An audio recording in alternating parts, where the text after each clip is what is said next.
Welcome back, everybody, to the KC Sports Report. I'm your host, Michael Darcy, and today I'm going to break down if the Kansas City Chiefs made a huge mistake in not signing J.K. Dobbins. So every offseason, Brett Veach and the Chiefs front office has an opportunity to go out in free agency and sign players to make this team better. And more specifically, bring in players to make this Chiefs offense better. And one Achilles heel of this team over the past few seasons has been the running game. The Chiefs offense has always had the dynamic pass catchers and the quarterback to make this offense run, but they've oftentimes lacked a running back to carry the load. And Isaiah Pacheco is a great running back, but as you saw this offseason, the Chiefs brought in two other options in UDFA Carson Steele, and then late free agent cut, late training camp cut from the Denver Broncos, Samaje Perine. And so you have a running back room that consists of Isaiah Pacheco, Clyde Edwards-Helaire, Samaje Perine, and Carson Steele. So you have four running backs. I guess you could say three running backs and one fullback.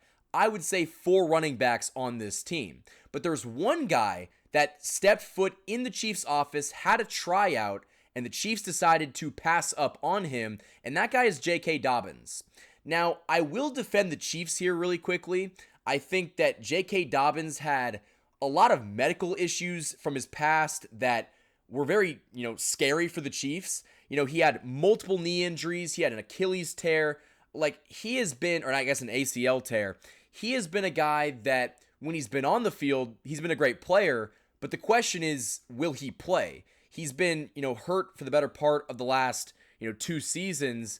And after walking out of the Chiefs' office, he ended up signing a deal with the Los Angeles Chargers. Now, I wouldn't really be talking about this if, J.K. Dobbins didn't have an incredible game yesterday, but it does beg the question, did the Chiefs make a huge mistake in passing up on Dobbins? So in yesterday's Week 1 matchup against the Las Vegas Raiders, J.K. Dobbins had a monster game. He had 135 yards off of 10 attempts, averaging 13.5 yards per carry, and he had a touchdown. And most importantly, I think this is really worth noting, J.K. Dobbins hit 19.92 miles per hour on a specific run, which tied Saquon Barkley for the fastest ball carrier speed by any running back in Week 1.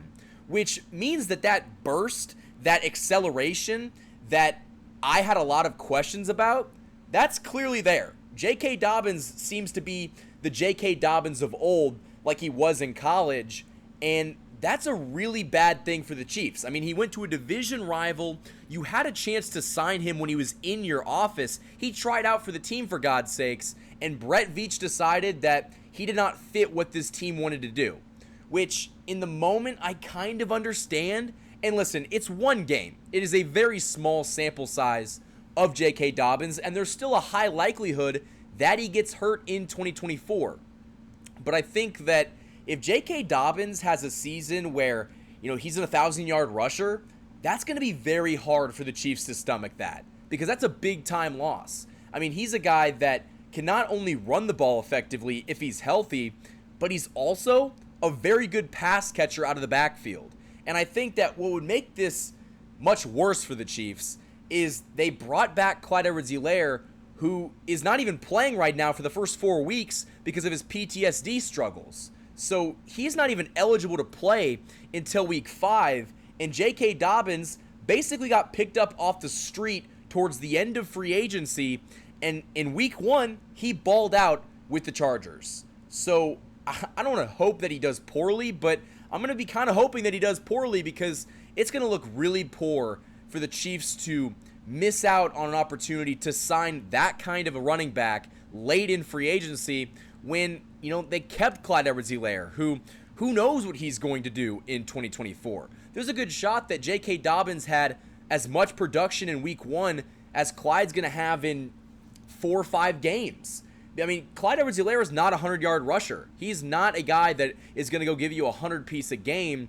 And I'm not saying that J.K. Dobbins is a shoo-in for 120 yards a game, but 135 yards off of 10 carries and a touchdown, I would sign up for that, especially if he was the backup to Isaiah Pacheco and then you probably wouldn't have had to sign Pirine, and you could limit Carson Steele's role as a rookie. So right now, the decision to not sign J.K. Dobbins was a huge mistake by Brett Veach. Right now, as of September 9th, 2024, the Chiefs made a mistake. But I think that that's more of an issue because they did keep Clyde Edwards-Helaire, and they did not upgrade at that position. I think that's what Josh Fan and I were talking about.